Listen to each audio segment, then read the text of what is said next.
সময় যত কমে আসুক, ঘড়ির কাঁটা যত দ্রুত চলুক, আমার মতো গাফেল ইনসান সেখান থেকেও আরাম ও বিশ্রামের জন্য সময় কেটে নিয়ে আসে। জানি না মৃত্যুর আগের রাত্রিটিও কি ঘুমের শিকার হবে। হে আল্লাহ, তোমার রহমতে আমার আঞ্জাম যেন নেক হয়, যারা আমিন বলবে তাদেরও। বিশ্রামের আয়োজন করছি এমন সময় একটু দূরে দেখলাম একটি দৃশ্য, খুব সাদামাটা একটা দৃশ্য, তবে হৃদয় ও আত্মাকে আপ্লুত করার মতো দৃশ্য। দেখতেই থাকলাম। সারা জীবন দৃশ্য অনেক দেখেছি, তবে এমন নয়।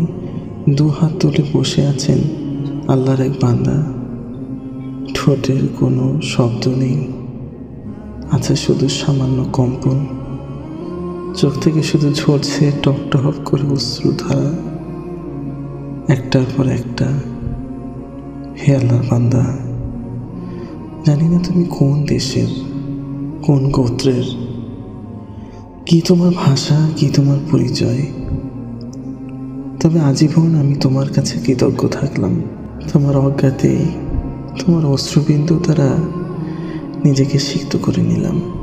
খুব গভীর ঘুম ছিল, তবু বলবো না গাফলতের ঘুম। কেন নিজের বিরুদ্ধে নিজেকে সাক্ষী দিতে যাব? আমি তো দোয়া পড়ে বিশ্রামের নিয়তেই ঘুমিয়েছিলাম।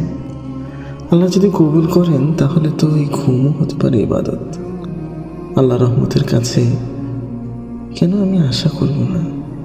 অবশ্যই আশা করব।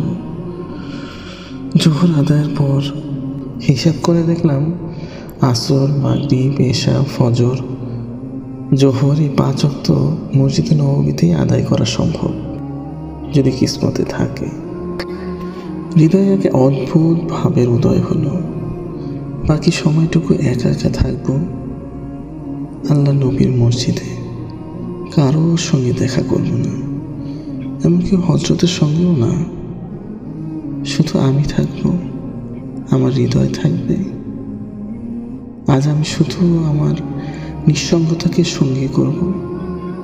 কে যেন বলেছিলেন, আপ তো আজা, আপ তো খালওয়াত হো গেই, অর্থাৎ এখন তো এসো হে প্রিয়তম, এখন তো হয়েছে একান্ততা ও নির্জনতা। সকালে আল্লাহর বান্দাকে কাঁদতে দেখেছিলাম। আমি কি পারবো না দুহাত তুলে তেমন করে কাঁদতে, তেমন করে ফোঁটা ফোঁটা অস্ত্র ছড়াতে? মসজিদে নববীতে আমি রেখে যেতে চাই আমার শেষ কান্না, শেষ অশ্রুবিন্দু। যদি কান্না না আসে, শুকনো চোখ যদি অশ্রুতে না ভেজে। এই মসজিদের শাহেনশাহ বলেছিলেন, فإن لم تبكوا فتباكوا, কাঁদতে যদি না পারো কান্নার ভান করো। সুবহানাল্লাহ।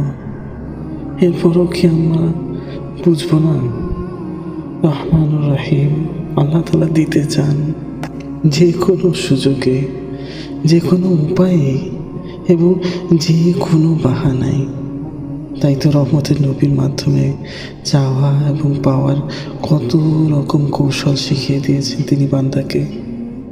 আল্লাহ যেন বলেছেন, আমার নেক বান্দারা কেঁদে কেঁদে বুক ভাসায়, আমার আযাবের ভয়ে, আমার রহমতের আশায় অশ্রুর ঝর্ণা বহায়।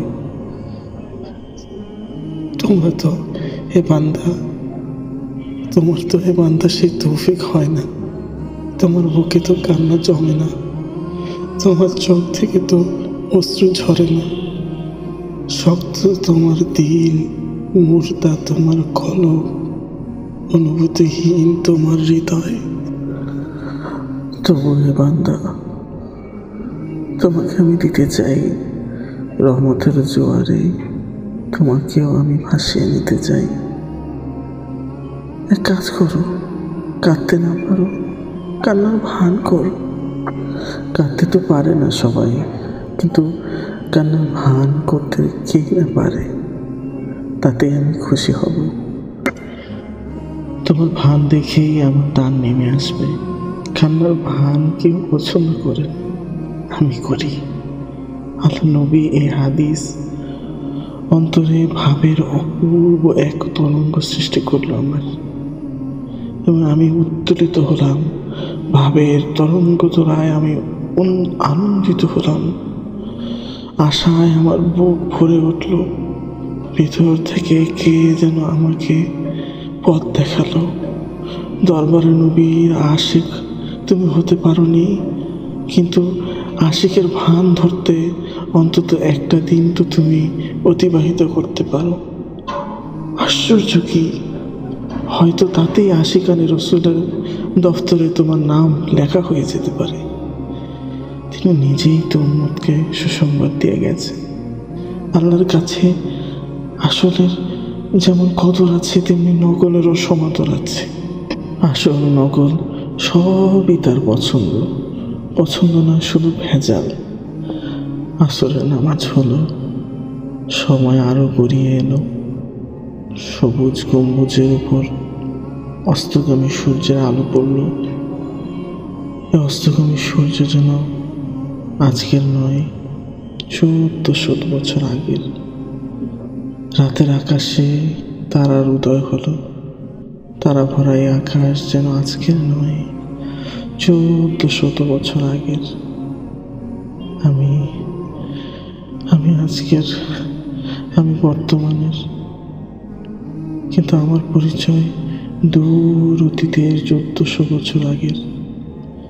আমি নামাজ পড়ি ইমারত সজ্জিত এই মসজিদে, কিন্তু সেজদা করি খেজুর পাতার সেই মসজিদে। আমি এই, কিন্তু আমি সেই।